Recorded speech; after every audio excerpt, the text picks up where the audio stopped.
What's up, Met fans? Welcome back to Talking Mets and Rob.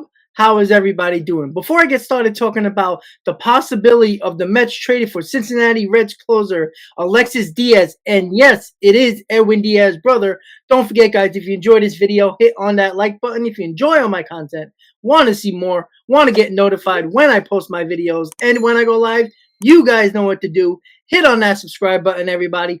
All right, guys, so there was some news regarding the Mets and Reds possibly in a trade to acquire Edwin Diaz's brother, Alexis Diaz. Very shocking that the Mets, who needed help in the bullpen at the trade deadline, was looking at one of the better relief pitchers on the market in 2022. Obviously, Alexis Diaz was a rookie and came up and had an outstanding season for the Cincinnati Reds as their closer. And it is very interesting to think that the Mets were looking into Diaz, but there was no speculation or rumors during the 2022 trade deadline about Diaz as a possibility for the New York Mets. So why do we hear it in the offseason for the Mets during the World Series? It makes no sense to me. Was it a close trade that was possibly happening and it fell apart at the last minute, or there was just some discussion between the two teams and the Mets and the Reds couldn't come to a deal? But usually you hear those type of rumors during the trade deadline, and you would say, all right, well, the Mets are trying. Maybe the price was too high. Well, now we do know from Andy Martino of SNY and a couple of other sources stating that the Mets in July were trying to trade for Alexis Diaz of the Cincinnati Reds. And that would have been an extremely good move for the New York Mets to put him in front of his brother in the 8th inning spot as a 1-2 punch for the 8th and the 9th inning. And that would have been perfect and great for the New York Mets bullpen. But unfortunately for us, the Mets did not get that deal done. But what we can look at and what we will look at is exactly how good is Alexis Diaz and how can the Mets put a package together to get Edwin Diaz's brother and put him in the orange and blue in the 8th innings role in front of his brother, Edwin. Well, last year, Alexis Diaz, his first year in the major leagues in 2022, he had a 3.1 WAR, 7-3 record, a 1.84 ERA in 59 games. That's a lot of games to be in and have that good of an ERA.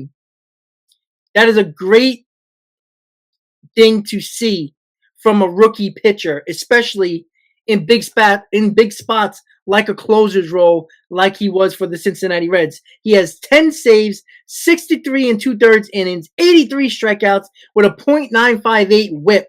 That is an excellent season. And if this was a guy who's been in the league a couple of years, he would be a prime target for many teams around the league. But to know that the Mets, now other teams might have been involved, though we don't know, but we do know the Mets were involved in July about the trade at the trade deadline for Alexis Diaz. And if the Mets were in front of this and had an idea that the Reds could possibly trade Diaz, then give a little bit of credit to Billy Epler, even though we don't know how the discussions went and how the discussions broke down or the trades broke down. But we do know that Epler was trying to make this bullpen better. Unfortunately, he couldn't get it done. Now, again, the Reds could have pulled out, didn't like the package the Mets were offering.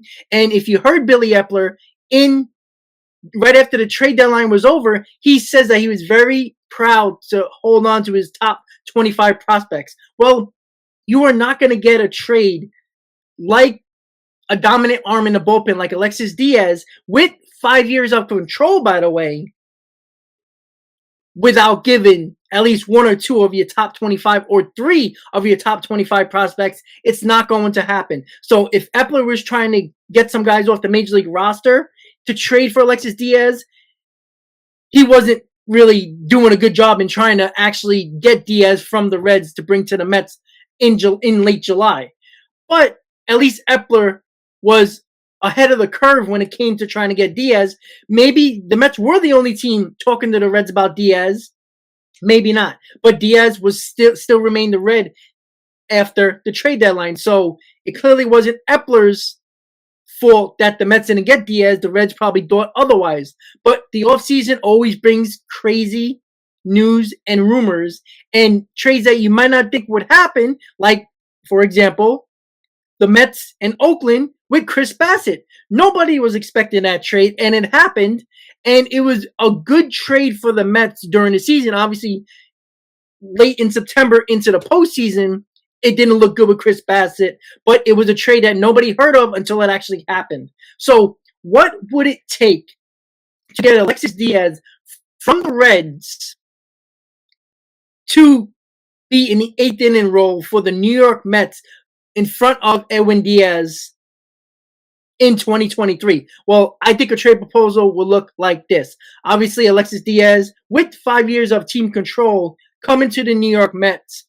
And the Reds would get Ronnie Mauricio, the number 6 prospect in the Mets system, with an ETA of coming to the majors in 2023. Blade Tidwell, a right-handed pitcher, number 8 in the Mets prospect list, ETAs 2025.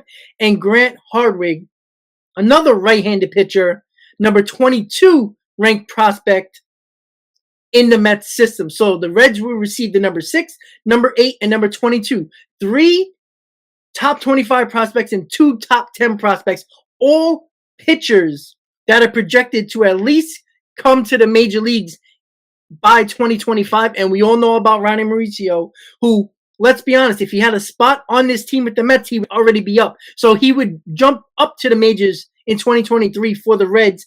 And a big possibility that Tidwell and Hartwig in a few years would be a part of the Reds team. One of them might be in the rotation, both or one might be in the bullpen. So that is the trade proposal I think the Mets could put together to get Alexis Diaz from the Cincinnati Reds. And I wonder, and then some might wonder, well, is that really enough? Or some might wonder if it's too much. Well, just think of it this way. Ronnie Mauricio does not have a spot on this Mets team. Unless you're going to move him transition him to the outfield in the minor leagues, that's the only spot he has to possibly make the majors for the New York Mets team. And they don't even want to move him to third base. And I keep on saying this about Ronnie Mauricio. Ronnie Mauricio, if you're going to have a chance of putting him up here with the New York Mets, as talented he is offensively, why wouldn't the Mets put him to either third base or the outfield to make him work on his craft defensively, where you have options with Ronnie Mauricio?